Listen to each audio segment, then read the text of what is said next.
You might think your valuables are safest in a bank vault, but does it really beat getting your own home safe? Let's get dirty with the details.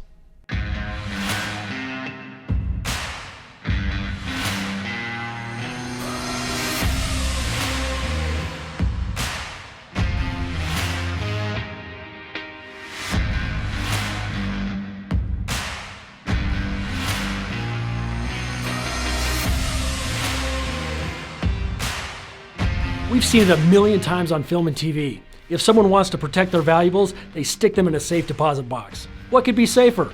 Well, as it turns out, just about anything. Safe deposit boxes have been around a long time, but they're less popular now than they've ever been. An estimated 50% of safe deposit boxes in the US are empty. Many banks are slowly phasing them out. Some no longer rent boxes to new customers, and big names like Wells Fargo aren't even building them into their vaults anymore. But the slow death of the safety deposit box isn't the only reason to avoid using them. Here are 4 things to consider. 1. Banks and their property frequently change hands. 2. Banks make mistakes. 3. Banks avoid liability. And 4. There are virtually no protections in place for the people who rent out the box. Most of the following information comes from a New York Times article, which we will link to in the description. Now let's take an in-depth look at these 4 reasons. Bank locations can change hands numerous times over the course of a few decades. Local banks sometimes go under, sell out, or consolidate branches. And even large national chains can do the same. When this happens, the physical space changes hands. This includes the vault and the safe deposit boxes inside it. If a new bank buys the old one, the contents of the safe deposit box are included in that exchange. This can sometimes lead to people being locked out of their own safe deposit box. Or worse, the contents of their box is removed without their permission, which leads us to, in the New York Times story, a Polish man who had collected rare and exotic timepieces used a safe deposit box to keep his watches safe. The bank he used had to evict a different safe deposit box occupant. Unfortunately, they mixed up the 2 boxes. The bank ended up emptying this man's watch collection instead. Huge mistake. But that wasn't the only oops.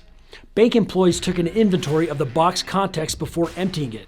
They did this without having a notary present. That's not just a mistake, it's illegal. Then the bank employees took the valuables to a storage unit. When the watch collector was finally able to piece together what happened, some of the most valuable pieces from his collection were missing. Clearly, banks aren't always careful when dealing with safe deposit boxes. When one is opened forcibly and the contents removed, some of the items may go missing.